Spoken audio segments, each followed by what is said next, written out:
அதிமுக, பாஜக கூட்டணிக்கு தமிழக வெற்றிக் கழகத்தை இழுக்கும் முயற்சியும் நடைபெற்று வருது அப்படிங்கிற இதில செய்திகள் தொடர்ந்து வந்த ஒண்ணு. ஆக்சுவலி இது ஆந்திர பிரதேஷ் மாடலை ட்ரை பண்ணுறாங்க அப்படின்றது தான் நமக்கு வரக்கூடிய செய்திகள். இது எல்லாம் ஆந்திர பிரதேஷில் ஒர்க் அவுட் ஆகும், தமிழ்நாட்டில் ஒர்க் அவுட் ஆகாது.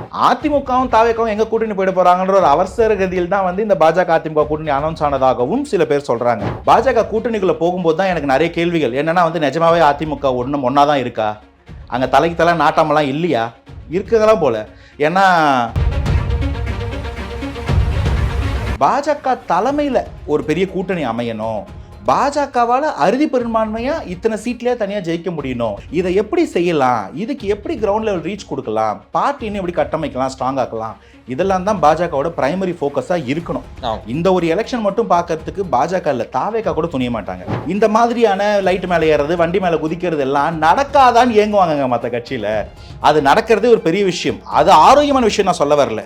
அவ்வளோ பெரிய ஒரு மேக்னெட்டிக் ஃபேன் பேஸ் இருக்குது அப்படின்றத புரிஞ்சுக்கணும். இதை அட்ரஸ் பண்ணாமல் போகிறது தான் மற்ற கட்சிக்காரங்க செய்வாங்க. ஏன்னா நம்மளே இதை அட்ரஸ் பண்ணி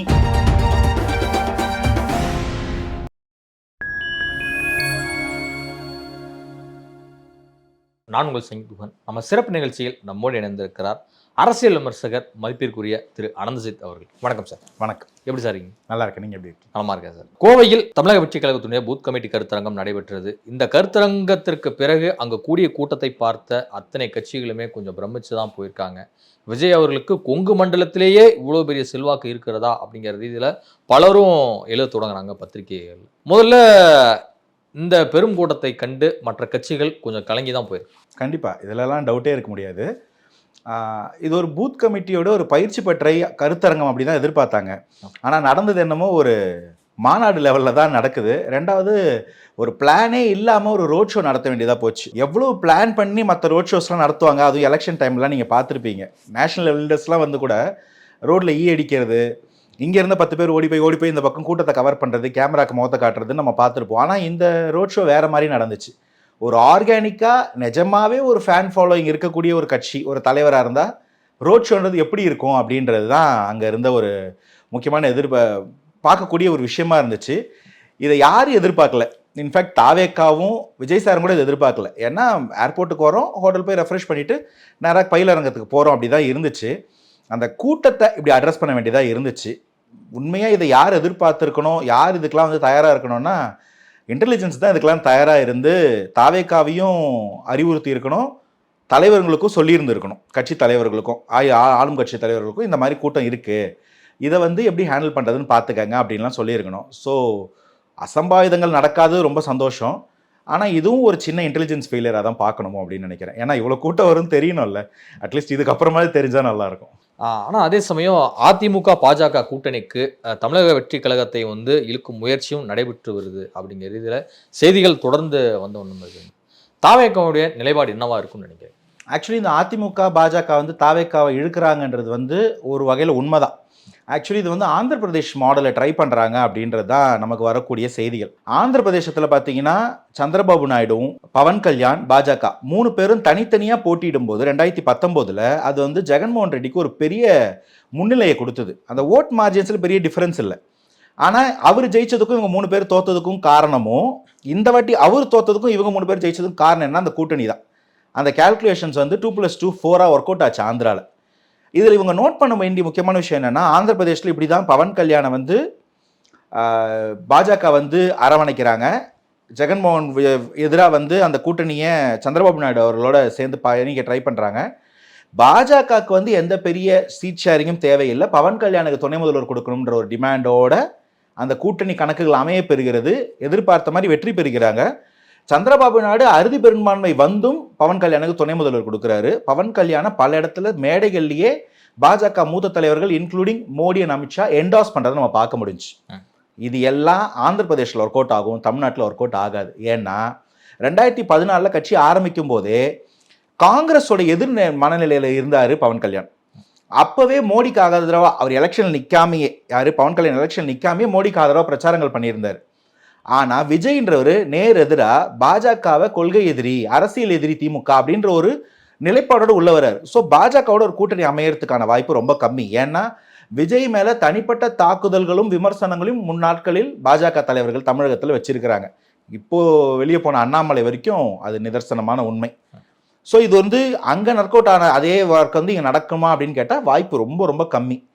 அதிமுகவும் தாவேக்காவும் எங்க கூட்டணி போயிட போறாங்கன்ற ஒரு அவசர கதியில் தான் வந்து இந்த பாஜக அதிமுக கூட்டணி அனௌன்ஸ் ஆனதாகவும் சில பேர் சொல்றாங்க.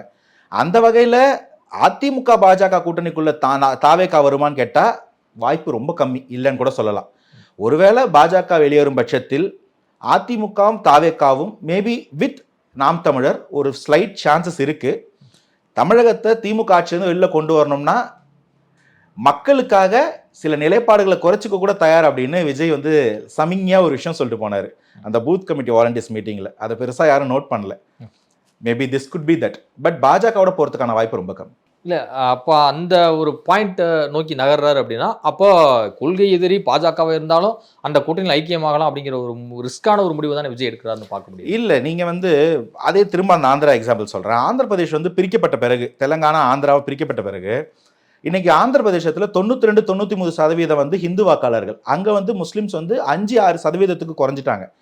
ஆன் த அதர் ஹேண்ட் தெலங்கானால வந்து அவங்க 13-14% சிறுபான்மையினர் வாக்கு வந்துருச்சு. அங்கே ஹிந்து வாக்கு 85% கிட்ட வந்துருச்சு. அதனால தான் அங்கே காங்கிரஸ் ஜெயிச்சதும் தமிழகத்தில் பாஜக ஆந்திர பிரதேசத்தில் பாஜக கூட்டணி ஜெயிச்சதும் நடந்த விஷயம்.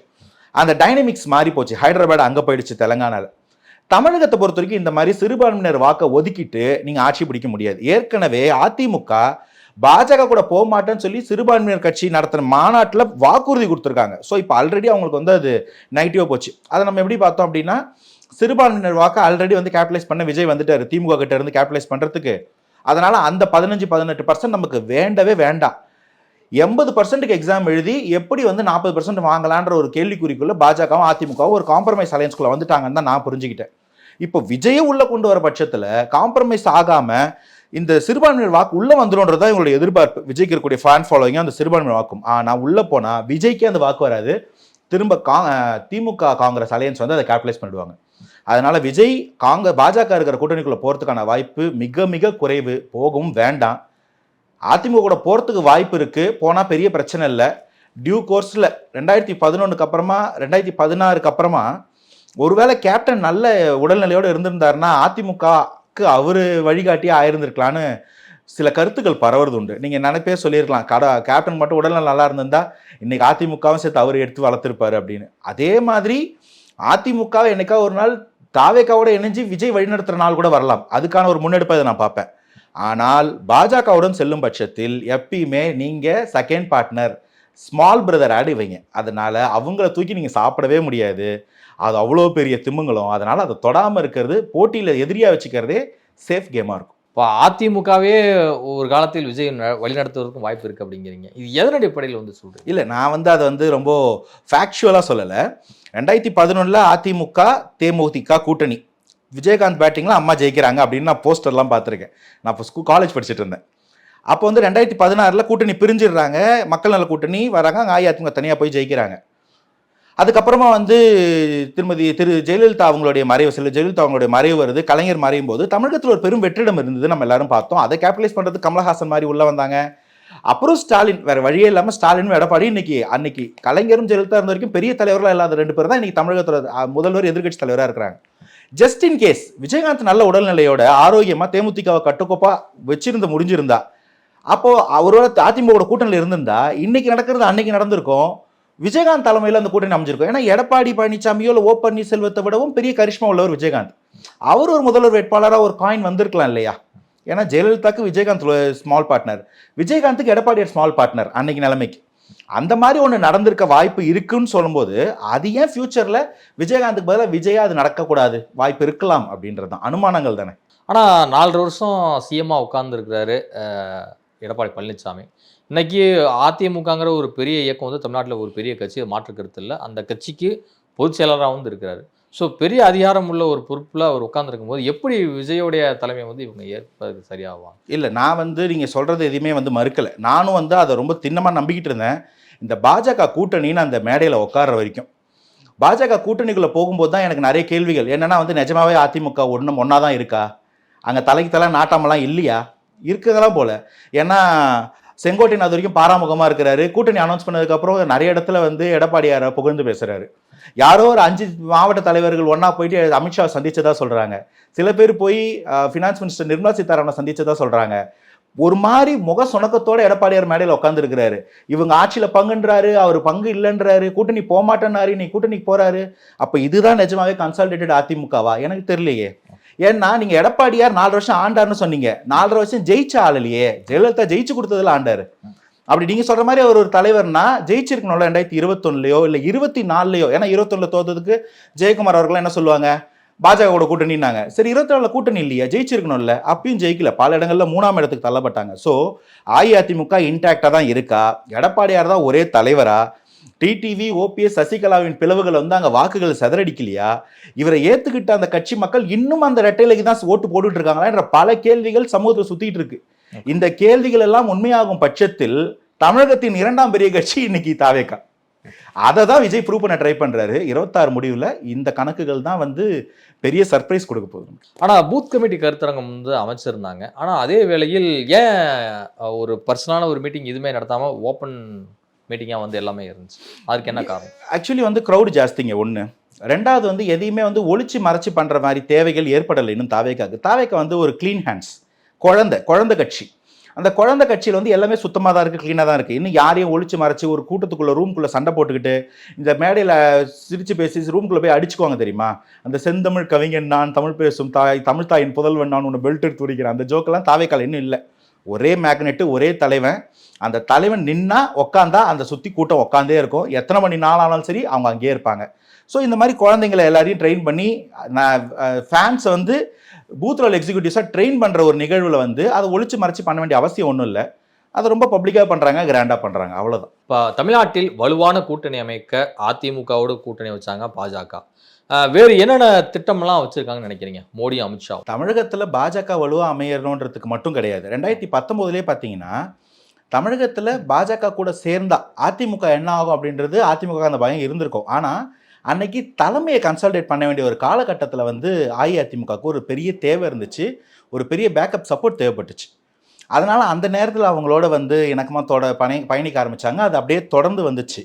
ஆனால் இதனால தான் இந்த ஓட் ஷேர் மார்ஜின் குறைஞ்சிச்சோ. 2021 ஒரு 3-3% வாக்கில் தோத்ததுக்கு காரணம் பாஜகன்ற டெட் வெயிட்னு ஒரு கூட்டணிக்குள்ளே அவங்க கட்சிக்குள்ளே நிறைய பேச்சு வந்துருச்சு. அதனால தான் பிளவு ஏற்பட்டது. ஆனால் இன்னைக்கு பார்த்தீங்கன்னா பாஜகவுக்கு தமிழகத்துக்குள்ளே ஒரு வலுவான கூட்டணி அமைக்கணுன்றதெல்லாம் அவசியம் கிடையாது. ஒரு கூட்டணி அமைச்சு ஒரு 15 எம்எல்ஏ ஜெயிக்க வச்சு 2 பேரும் அமைச்சராக்கி பாஜக இதுலேருந்து என்ன பெருசாக டேக்காவே இருக்க போகுது இல்லை. ஆனால் அவங்களோட தேவை என்னவா இருக்கும்னா, தமிழகத்துக்குள்ள பாஜகன்ற ஒரு கட்சி 2வது நிலைக்கு வளரணும். இந்த கட்சியாலே தனியாக ஒரு 15-20% வாக்கு வங்கி வச்சுக்க முடியணும். பாஜக தலைமையில் ஒரு பெரிய கூட்டணி அமையணும். பாஜகவால் அறுதி பெரும்பான்மையாக இத்தனை சீட்லேயே தனியாக ஜெயிக்க முடியணும். ஏன்னா இவ்வளோ சதவீதம் ஹிந்து வாக்காளர்ஸ் இருக்காங்க. அந்த ஹிந்து ஓட்ஸை ஏன் கன்சால்டேட் பண்ண முடியல? நம்ம ஹிந்து ராஷ்டிராங்க பேசுகிறோம் போது இதை எப்படி செய்யலாம், இதுக்கு எப்படி கிரவுண்ட் லெவல் ரீச் கொடுக்கலாம், பார்ட்டின்னு எப்படி கட்டமைக்கலாம், ஸ்ட்ராங் ஆக்கலாம், இதெல்லாம் தான் பாஜகவோட பிரைமரி ஃபோக்கஸாக இருக்கணும். இந்த ஒரு எலெக்ஷன் மட்டும் பார்க்கறதுக்கு பாஜக இல்லை, தாவேக்கா கூட துணிய மாட்டாங்க. லாங் டேர்மில் எதை பண்ணா, ஏன்னா தமிழகத்தில் திமுக அதிமுகன்றதுக்கு மாற்றே இல்லாமல் இருக்கு இல்லையா? இது 60 வருஷமாக தேசிய கட்சிகளோட ஈகோ ட்ரிகர் பண்ணுற விஷயம். நீங்கள் வெளியே எங்களை விடவே மாட்டீங்களா? இப்போ காங்கிரஸ் ஒரு கூட்டணி கட்சி ஆகி போச்சு, பாஜக ஒரு கூட்டணி கட்சி ஆகி போச்சு, 2 பேரும் தேசிய கட்சிகள். அப்போ இது எப்படி இப்படி இருக்கலாம் அப்படின்ற ஒரு கேள்வி இருக்குல்ல. நீங்கள் இந்த முகல் மேப் பார்த்தீங்கன்னா கூட தெரியும், இந்தியா ஃபுல்லாக ஒரு கலரில் இருக்கும், தமிழ்நாடு வேறு கலரில் இருக்கும். அந்த மாதிரி ஒரு கலரில் தனியாகவே இருக்குதுன்ற போது அதை எப்படி அங்கே ஸ்ட்ராங் பண்ணுறது, அங்கே எப்படி நம்ம கேபிட்டலைஸ் பண்ணுறது அப்படின்ற ஒரு தேவை இருந்துக்கிட்டே இருக்கும். அதற்கான முன்னெடுப்புகளும் நகர்வுகளும் பல, அதில் இது சில. எப்போவுமே தமிழ்நாட்டில் கொங்கு மண்டல அரசியல் என்பது ஒரு பரபரப்பாகவே சுற்றிட்டு இருக்கிற ஒரு அரசியல். ஏன் அப்படின்னா அங்கே இண்டஸ்ட்ரியிலேருந்து பல்வேறு விஷயங்கள் அங்கே கொட்டி கிடக்கு. ஸோ அதன் காரணமாக போட்டி போட்டு கோயம்புத்தூர், ஈரோடு, திருப்பூர் இது மாதிரியான ஒரு நல்ல ரெவன்யூ வரக்கூடிய ஏரியாவில் தங்களுடைய அதிகாரம் பிடிக்கணும், அதிகாரத்தை அங்கே எடுக்கணும் அப்படிங்கிறதுல பல கட்சிகள் போட்டியிடுவது வழக்கம்தான். ஆனால் இன்றைக்குமே அதிமுக, திமுக, பாஜக உள்ளிட்ட கட்சிகள் அங்கே ஸ்ட்ராங்காக இருக்கிறது நம்ம பார்க்குறோம். இப்போ அந்த கொங்கு மண்டலத்தில் விஜய் அவர்களுடைய இந்த சுற்றுப்பயணம் என்பது மற்ற கட்சிகளை சற்று யோசிக்க வைத்திருக்கிறதா? அதாவது நீங்கள் கொங்கு மண்டலத்தை ஒரு பணக்கார மண்டலம் அதனால் அப்படின்னு சொல்கிறீங்க, அது 2வது காரணம். கொங்கு மண்டலத்துக்கு ஒரு தனி ஃப்ளேவர் உண்டு. ஒவ்வொரு மாவட்டத்துக்கும் ஒவ்வொரு ஊருக்கும் ஒரு ஃப்ளேவர் உண்டு. அதில் கொங்கு மண்டலம் எப்படி வேறுபடும் அப்படின்னு பார்த்தீங்கன்னா, அவங்க ப்ரோ சேஞ்ச், ஒரு மாற்றத்தை எதிர்பார்க்கக்கூடிய ஒரு மக்கள். நீங்க உலக அரசியலில் பார்த்தீங்கன்னா பிரான்ஸ் இப்படி இருக்கும். எப்படா புரட்சி பண்ணலாம், எப்படா மாற்றலாம் அரசாங்கத்துன்னு பிரான்ஸ் யோசிச்சுட்டே இருப்பாங்க. விதை வந்து பிரெஞ்சு ரெவல்யூஷனில் போட்டது. மற்ற எந்த நாட்டோடும் பிரான்ஸ் வந்து ரொம்ப ஈஸியாக வந்து மாற்றிடலாம் அப்படின்னு இருப்பாங்க. அது ஏன்னா இன்டெலிஜென்ஸ் ஜாஸ்தி. இன்டெலிஜென்சியா ஜாஸ்தியாக இருக்கிற இடத்துல வந்து தே ஆர் ப்ரோ சேஞ்ச், மாற்றத்திற்கு எதிர்பார்க்கக்கூடிய ஆட்களாக இருப்பாங்க. அப்போது ஒரு ஆட்சியில் ஒருத்தர் இருக்கும்போது அவங்கள எதிர்த்து அவங்கள தாண்டி ஒருத்தர் வர ட்ரை பண்ணானா அவனுக்கு வாய்ப்பு கொடுப்போம், சப்போர்ட் பண்ணுவோம் அப்படின்ற ஒரு எண்ண நிலைப்பாடு இருக்கும். இந்த மாதிரி இன்டெலிஜென்ஸான பீப்புள் தான் ஃபியூச்சரிஸ்டிக் பிஸ்னஸை யோசிப்பாங்க, அந்த பிஸ்னஸில் இன்வெஸ்ட் பண்ணுவாங்க, நல்லா சம்பாதிப்பாங்க. அதனால தான் அவங்க பணக்காரங்களாக இருப்பாங்க. அவங்க பணக்காரங்கன்றதுனால அறிவாளி இல்லை, அவங்க அறிவாளின்றதுனால பணக்காரங்க. So they are bro change people. இப்போ நீங்கள் வந்து தமிழகத்தில் திமுக பவரில் இருக்கும்போது அவங்க அதிமுக சப்போர்ட் பண்ணியிருப்பாங்க. இப்போ தமிழகத்தில் திமுக எதிர்த்து வரும்போது தான் கமல் அங்கே நிற்கணும்னு சூஸ் பண்ணி நின்னாரு. ஆனால் அங்கே ஜெயிச்சது பாஜக, வானதி ஸ்ரீனிவாசன்.